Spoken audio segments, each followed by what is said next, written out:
Godmorgen og velkommen til Dag derpå. Og godmorgen til dig, Mark. Godmorgen, Christine. Har du haft en dejlig morgen? Ja, den har været dejlig. Okay. Jeg har spist havregrød til morgen. Havregryn her. Okay, lækkert. Ja. Vi skal have rigtig mange spændende gæster i dag. Ja, det er en dejlig dag. Ja, vi skal over til Anna i Varmers køkken. Varmers køkken. Yes, og vi skal have kronprins Frederik på besøg. Det er også en rigtig spændende snak, vi får med ham. Der var jo rabalder i gaden i går, kan man sige. Med alt det bombardement der. Men nu vil vi stille op til en lille jingle, og så vil vi fortsætte over i interview med kronprins Frederik. I går den 5. september blev København bombet for sidste gang. Det er en episode, der har både skabt frygt og sorg over befolkningen. Frygten er stadig i gang, og en af hovedpersonerne i den her frygtelige episode, det er kronprins Frederik. Og velkommen til dig. Godmorgen. Godmorgen. Nå, Frederik, det var jo frygteligt, det der skete i går. Hvad er dine tanker om det? Ja, jeg har det rigtig dårligt med det, der skete i går. Det er et stort nederlag for mig, men det er også et stort nederlag for Danmark. Ja, det må du nok sige. Men hvad var det egentlig, der gik galt? Det hele startede med, at vi meldte os ind i Neutralitetsforbundet, hvor Sverige, Preussen og Rusland var med i. Og vi kunne handle frit mellem andre lande, sådan så englænderne ikke kom og beslaglagde vores varer.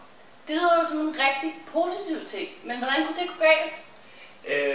Neutralitetsforbundet var en stor trussel for det engelske herredømme, og det førte til et direkte angreb mod Danmark, og det vi i dag kender som slaget på Reden.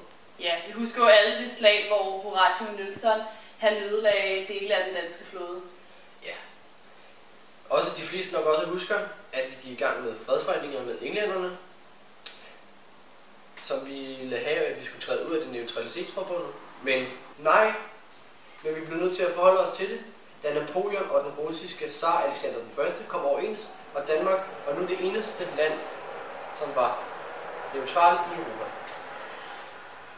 Men det var vi jo ikke glade for i Danmark. Nej, vi overvejede begge dele, men vi hældte mest til den franske side, og det frygtede englænderne, for vi havde en kæmpe flåde, der ikke måtte forkalde i Napoleons hænder.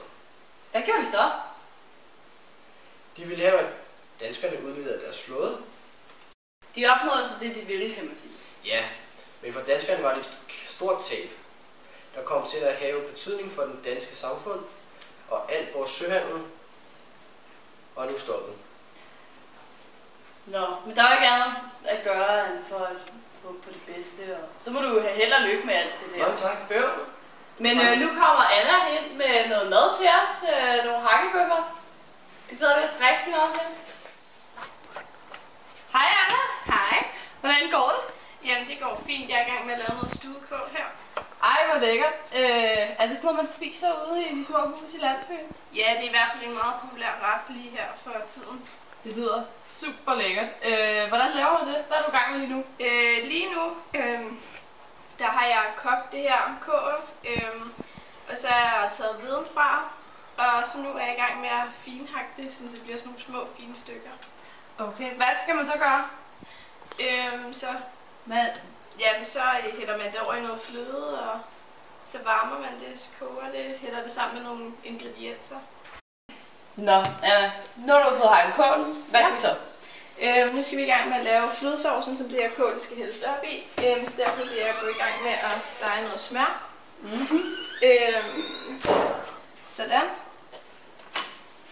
Skal jeg røre? Jeg må gerne røre faktisk, det vil være en god hjælp. Og så vil jeg gøre mine 2 dl fløde klar, som skal hældes op i.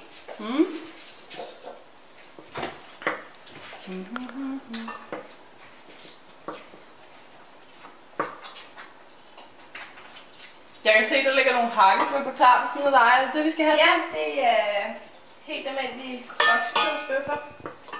Er der ikke noget med, at man kan lave det ud af dine rester kød? Jo, det er også lidt restkød det her, som, men stadig okse. Sådan, så er lige hældt 2 dl fløde i sovsen. Og så mangler vi faktisk bare en halv dl mælk. Yes. Skummemælk. Kan man også godt bruge andet mælk, hvis man ikke vil have skummemælk? Ja, man kan bruge hvad som helst, altså det skal bare være mælk. Selvfølgelig ikke ymer eller æg.